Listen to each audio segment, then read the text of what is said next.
Now today in the shop we're going to install a Sprox rear sprocket.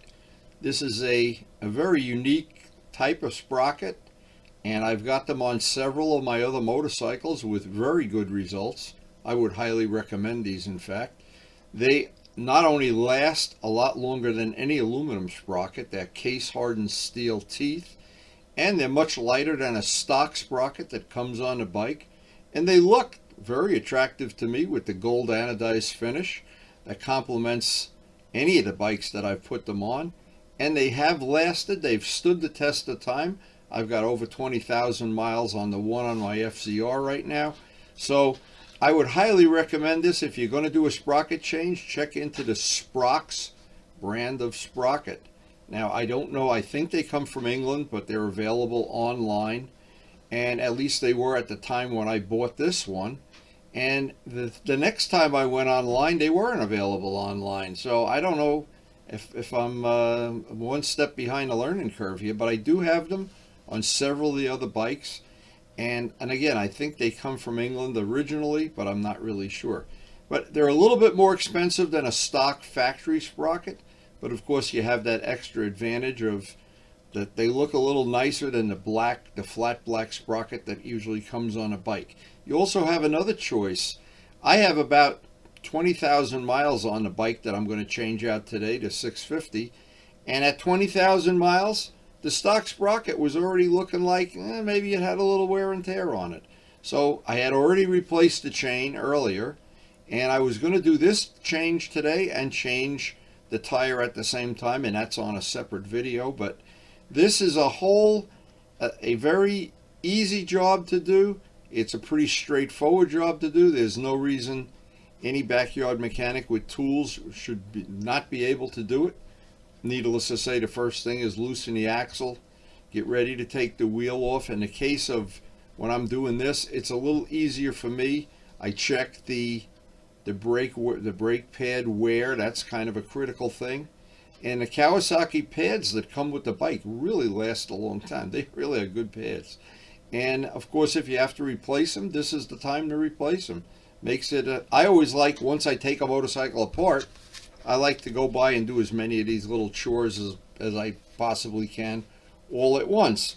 Now, anytime I'm doing this type of work, again, pulling the back wheel off, relatively straightforward. Every bike's a little bit different. Some bikes can be a little tricky, and it's hard to go step by step when every bike is just a little bit different. But once the rear wheel is off, and of course while I'm doing this has a brand new chain with less than 1,000 miles. I would check the chain wear before I did this. It would be convenient to change the chain and all at the same time, of course. I always lay the spacers when I take it apart, the spacers on the same side of the bike that they came out on. On some bikes they're symmetrical, some bikes they're not, and some bikes are tricky. They look the same, but one's a little bit different, and that can be a problem somewhere down the road. I always like to loosen the nuts while it's still on the bike, just break them loose. This is an important thing, I check the fit before I take everything apart, just to verify that I have the right fit.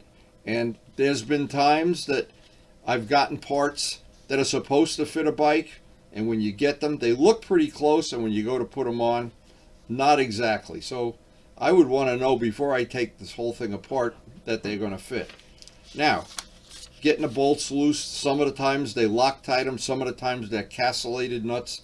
These happen to be both, and they did come off relatively easily on this bike, but on some bikes they are really on there with red Loctite or whatever the factory does put on there.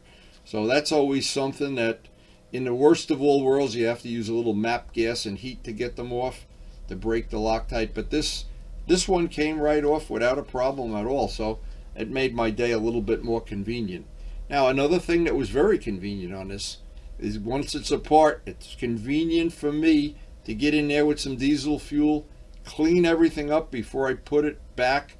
A little wire brush is handy, a toothbrush, anything you can use to get in there and loosen it up. The reason being, when the bike is all assembled, it's almost impossible to get a rag or your finger in there and clean it. While it's apart, in a couple of minutes, and it's clean as a whistle, it's clean as brand new, and the grease is not attracting dirt which makes all the stuff that's on the back wheel just even more of a pain to keep clean. And I do like to keep it clean. And some people would just put this right back together, and I'm not prone to do that. Anything that needs to be re-greased, re-cleaned, clean off all the old grease, any grit that's inside that hub, where the rubber parts are, sometimes there's dust gets in there, dirt, even though it's a sealed bearing. I like to have this stuff clean. It's just as simple as that.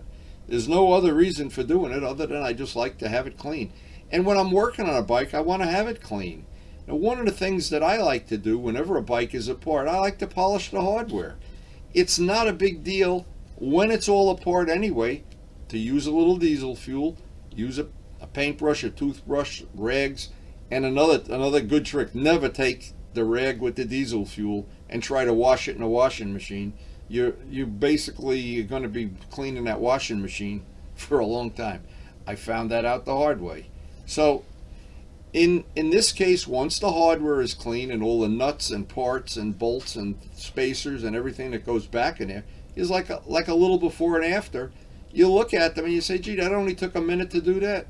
And when the bike is all back in one piece, you really see the difference. And I always think what a shame it is when you see somebody that's got a really nice clean bike and everything is beautiful, the custom painting and the wheels or whatever, or some chrome parts or some polished parts, and all you look and there's a rusty bolt or a nut or a screw or something.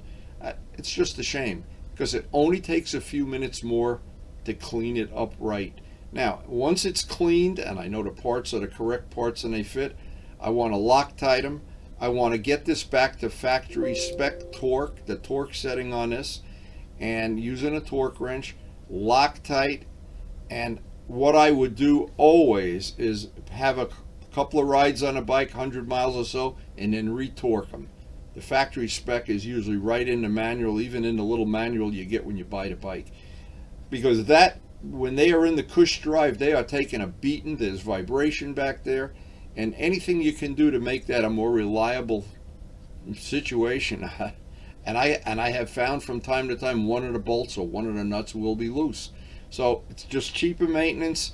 It's like pre-flighting a bike or checking the air in the tires, and it's easy to do, and it only takes a minute because once it's back on the bike, it's easy to do. Very, very convenient. Now, the next part, putting it all back together. I want everything clean. In this case, I put a new tire on at the same time. We made a separate video out of that. And here's I laid the spacers on each side, just for convenience sake. Now, in this case, it's trickier than you think putting this all back together. That everything has to go back together. You can't put this part on sideways or upside down or anything. And a couple of things I like to always do. A little bit of grease, a little bit of wheel bearing grease will hold those spacers in place. And it's not going to hurt anything. It's a really good tip. It keeps the little spacers in part while you're trying to wiggle the wheel back. Of course, I'm always working by myself. That's one of the things I have to work around. Now, on this particular bike, these little spacers, these little things that hold the back of the swing arm, if you don't have three hands, it's really hard to get them back on. But a bungee cord, if a bungee cord will hold that right in place, that makes putting the back axle back in very, very easy. If you don't have that, you wind up really doing a circus act if you don't have that third hand. And with that little bungee cord on there, holding things in place, the grease holding the spacers in place, getting the chain back on, of course, it goes without saying that a lot of these things, I want to make sure all of the things that the bolts that hold the caliper, I cleaned the calipers while I had them apart, take some compressed air, blow all the dust and dirt out of them. And in this case, I want the bolts that hold the caliper on to, of course, be Loctited and torqued to factory spec. Those are things, it goes without saying, you work on a bike, there's certain rules, like I call them the rules of gravity, and any backyard mechanic that starts out, you learn that stuff right away, because the minute you don't do it, and if the back sprocket were to come loose at some point in time, believe me, nothing good is going to happen. It's not going to be a fun afternoon with the crowd up at Perry's. Anyway, this job went pretty straightforward. I tried to put on a couple of useful tips on this video. I think the information would serve everybody well. and it's really not a difficult job to do this. The parts, again, I'm not sure. As time has gone by, it's the second and third time I bought these. It was difficult to get them the third time, and that might have changed. The dealership network might have changed. In fact, I want to thank Pete at Circle Cycle, who, when I couldn't get one at the very end of this, he wound up getting one for me. So I don't know if he had connections or what. Again, you can change the teeth on the back. You can go down one tooth and you'll have like a little overdrive effect if you're not looking to drag race people. And at this point in time, that's the last thing I'm concerned with. But they look real nice. They hold up well in use. I've gotten more than what they claim as a service life out of the ones I have on a bike. And they add a nice touch to the bike.